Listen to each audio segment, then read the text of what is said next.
and others from among the Mufassirun, when they say aqwam, that which is most right or most correct, aqwam at-turuq wa awdah as-subul, that it is the most upright of paths and the clearest of ways. Is the most upright and most correct of paths and the most clear of ways. Allah Tabaraka wa Ta'ala, He teaches us, وَنَزَّلْنَا عَلَيْكَ الْكِتَابَ تِبْيَانًا لِكُلِّ شَيْءٍ وَهُدًى وَرَحْمَةً وَبُشْرَى لِلْمُسْلِمِينَ. That Allah Tabaraka wa Ta'ala, He says, and we have sent all clear, a guidance, a mercy, and glad tidings for the believers. Glad tidings. Now, there is a tremendous discussion that is held, and that has been held for centuries. How the Quran, it makes all things clear. How is it, what is intended by the Quran makes all things clear? تِبْيَانًا لِكُلِّ شَيْءٍ. It clarifies all things. And there are several statements that have been presented over the centuries as it relates to intent here. But there is no doubt that one particular statement has been found and agreed upon with the scholars that have held this discussion. That statement being that whatsoever to Allah, that brings a servant closer to Allah, then without a doubt the Quran has made that explicitly clear. And whatsoever Allah hates and is displeased with, from statements and actions that will take a person away from Allah's mercy and leave him in bad standing with Allah, and have his circumstance in the next life be that which is considered to be negative, then Allah Ta'ala has likewise made that clear and prohibited these things from the individual. In light of this particular statement, there is an authentic narration as collected by Imam al-Tabarani in al-Mu'jam al-Kabir that further expresses this. And it is a narration that is upon the authority of Abu Dhar, where he stated, تركنا رسول الله صلى الله عليه وسلم وما طائر يقلب جناحيه في الهواء إلا وهو يذكرنا منه علما. He states that that we didn't leave the Messenger sallallahu alaihi wasallam while a bird may have been in the sky flapping its wings, except that on account of that he would mention something of it from knowledge. He would mention something from knowledge. And then he quotes the statement of the Prophet sallallahu alaihi wasallam, where he says, "Ma baqiya shay'un yuqarribu min al-jannah wa yuba'idu min an-nar illa waqad buyyina lakum."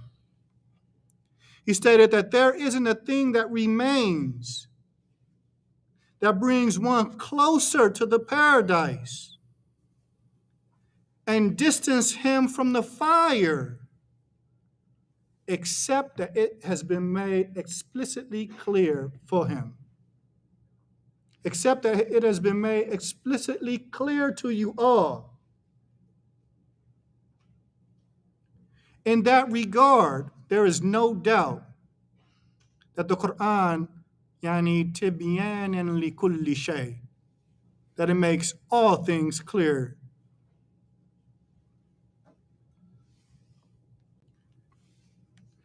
For this, following the guidance that is contained in the text or that's contained in Revelation is an obligation upon every single individual that hopes to be in good standing with Allah when they meet Him. And this particular command found within the Quran. وَهَذَا كِتَابٌ أَنزَلْنَاهُ مُبَارَكٌ فَاتَّبِعُوهُ وَاتَّقُوهُ لَعَلَّكُمْ تُرْحَمُونَ. And this is a blessed book that we have sent down or revealed. So follow it and have that taqwa in order for what?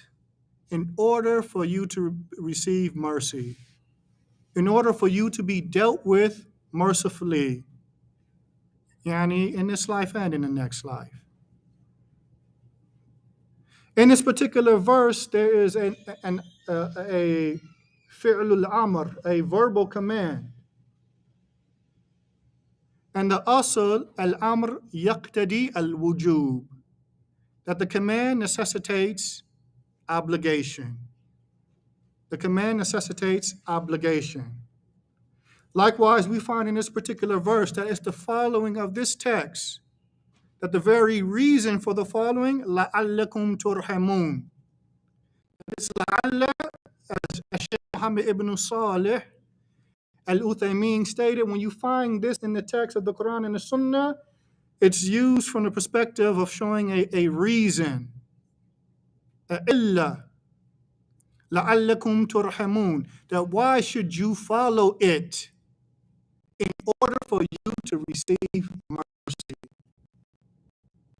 In order for you to receive mercy. Why is this important? Well, in reality, I think it's very obvious why it's important. But I want to look at a specific perspective. That we in this society, as citizens in this country, we are faced with and bombarded with a lot of ideas. We're faced with and bombarded with a lot of ideas, a lot of varying perspectives on how life is and how we live. And some of these ideas with the people in this society are not considered to be societal evils. They're more or less considered to be societal norms. And in some cases, radical change to what they believe have been narrow-mindedness from generation before. These ideas and influences may not necessarily be illegal within the society. However, these ideas, when looking at things from this perspective, are clearly wrong. Clearly limited. And thus so to give some examples so this can be understood.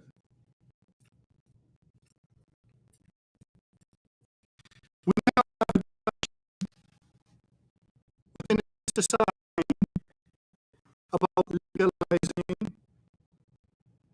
marijuana for recreational use.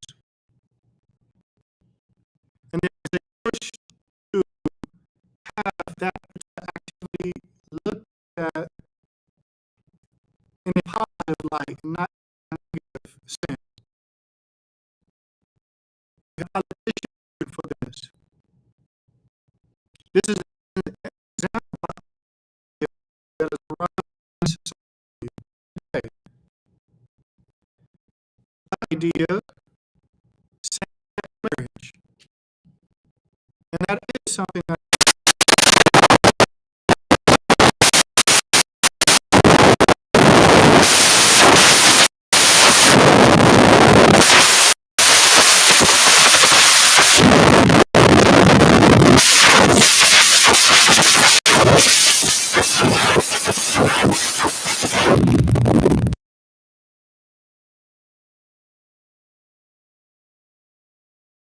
prevalent. It's law now.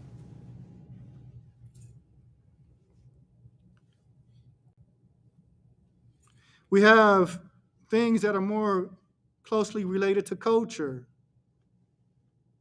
from, and this is specific to women in the society, from behavior that is inappropriate. When we find an underlying contempt for men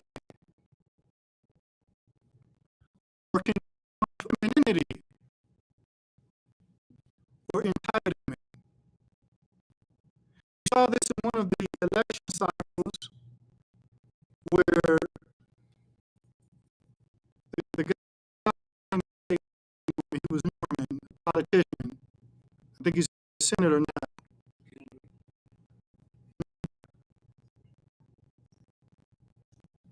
I can't remember his name at the moment, but he was running for president. Mitt Romney.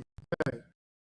He was president, and clear that his wife, her goals, college, and things of that nature, basically be a way for her husband.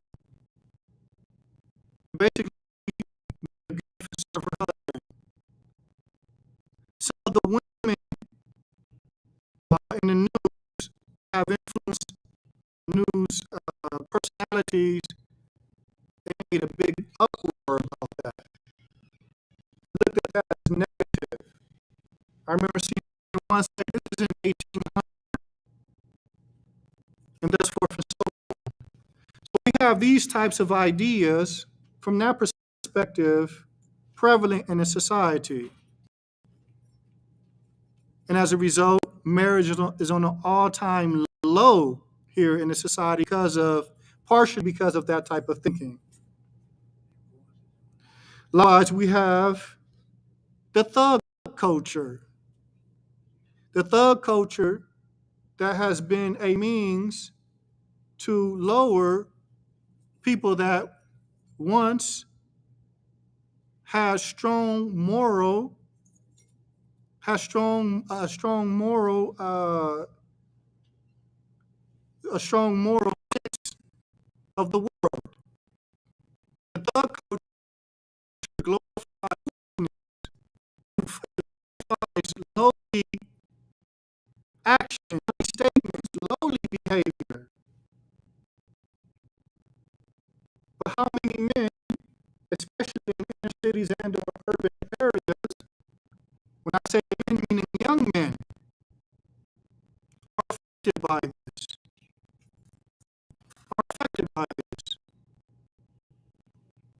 See this thing to be something important and something to exalt, and thus forth and so on.